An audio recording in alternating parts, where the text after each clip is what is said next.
I used to wish for life to be simple.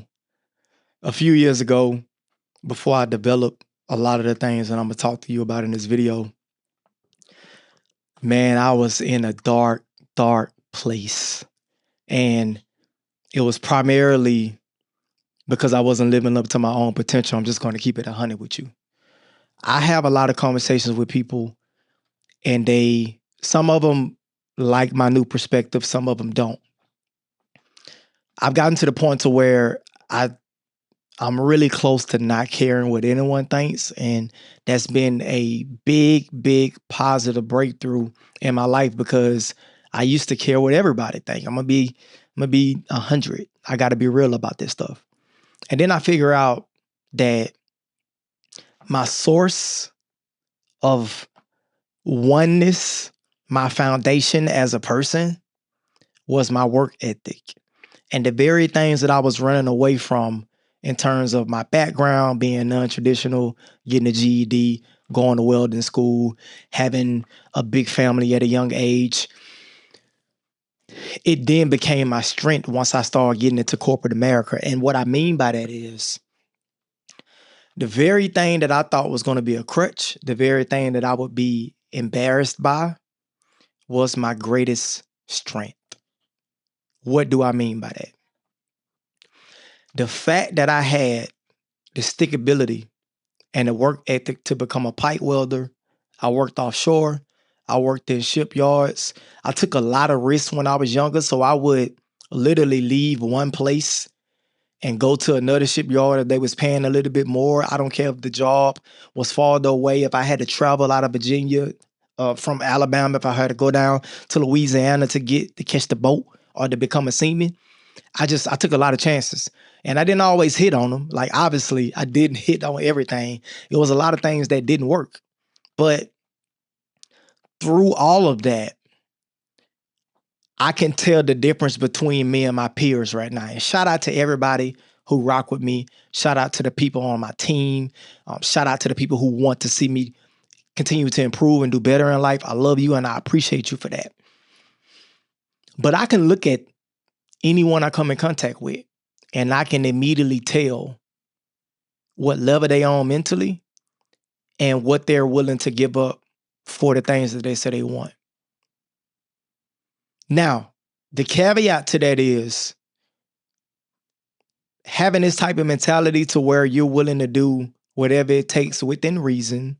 Obviously, I have a high level of character, integrity. My morality overall is very strong on faith-based, and you're going to learn more about that. But I realized that if I continue to develop a winning mindset, to commit to my goals, pick up a second job, have patience, run my own race, if I continue to do these things, over time, I started to develop the type of confidence that you can't really buy. You can't get it from nobody else. You can only get the type of confidence that I have by going through the dark. What do I mean by the dark? The dark is the dark times. We all have specific things that we've been through, and hopefully you have goals just as well as me. So there's a gap between where you are and where you want to go. In between that gap, a lot of bullshit is going to happen. Trust me, it's going to be a lot of things out of your control. What's going to separate you from the people that you're competing with is your ability, your commitment, and your willingness to do what is necessary in order to make that goal happen. The number one thing I learned is that patience and work ethic, you can accomplish anything you want to. Here's why I can't be stopped. I'm going to give you the formula. I learned to love myself in real life. I love some me. Now, if I'm going to be my toughest critic, I also am going to be my biggest support system. So what do I mean by that? I'm going to give you a simple example. When I first started going to the gym about a year ago, I wanted to get bigger. I used to be 145 pounds, soaking wet, with bricks in my pocket and Timberland boots on. I was light in the ass, okay? I was very, very small. And I said, you know what? My goal was to get to 175. So where I came up with that number from, I have no idea. I don't know, but I know that was like a 30-pound gain. That's a significant gain. And my problem was I had a real hard time eating, still to this day, have a hard time eating a lot of food. And I would burn more calories daily than what I would intake. So I can never gain weight. It wasn't until I sat down and I created my goal for me. I stopped looking at how big other people it is. I stopped thinking about what my girl gonna like, what my chick gonna, blah, blah, blah. Stop thinking about all that shit. And I said, okay, if I gotta eat 5,000 calories, I don't wanna be 175. That's ridiculous.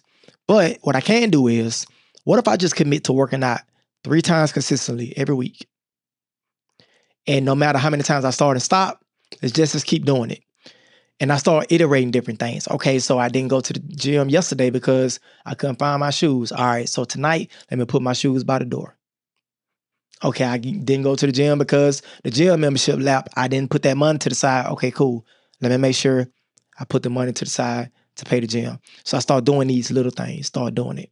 And then over time, eventually those 3 days turned into 4. And then my peak was probably like 5 times a week I was working out. Right now to this day, walking around, not soaking wet. I'm 162, between 161 and 163 pounds. The most I ever got up to was 163.8. But that took me like over a year to gain 17, 18 pounds. And then once I got to this weight, I said, you know what? Wait, wait a minute. I like this. And that goes back to my first point. I made sure that my gym goal and my body goal was aligned with what I wanted. And once I got to that point, I said, okay, cool. I like being 160, 162. Let's just maintain this. One of the biggest problems as to why you would get stopped in life is that you're pursuing goals that's not even of your own. I'm going to say that again. A lot of us are pursuing goals that are not even our true desires. So it's easy to give up when you don't feel like going. It's easy to make excuses for not doing what you know you need to do. And then the third thing would be, as you're going through these ups and downs, as you're going through the inevitable peaks and valleys, as I call them, okay, you miss one day, give yourself a break. I give myself so much grace, but at the same time, I'm still firm enough to hold myself accountable for what I'm not doing too. I think a lot of us get that mixed up between you can be incredibly too hard on yourself versus being too lenient and you're not holding yourself accountable. There's a fine line in there somewhere to where you can appreciate what you're doing and then hold yourself accountable and split the difference to where you're as consistent as you want to be and that you become unstoppable in your own right. Nothing that happens in my life, and I mean nothing, can stop me from achieving my goals. Consider it done already. Now it's just a matter of time of, okay, what do I need to do to get to this point? Here's where I am right now. Boom, let's do this consistently and just keep going and iterating the plan. In essence, guys, becoming unstoppable is very simple. It's a simple concept. Put it like that. It's very simple from a context standpoint, conceptually, but in action, in practice, that's what a hard things come in at. Because to be candid with you, it is incredibly hard to stay consistent. It is. So let me know down below, what can you use these last 3 months of the year to become unstoppable for? Like, what are your goals? What are you aiming for? What is your version of being unstoppable? Let's talk about it in the comment section. I love you. I appreciate you. Subscribe to the channel if you haven't already. Turn on the notification bell so you can get updates. We're dropping videos every week.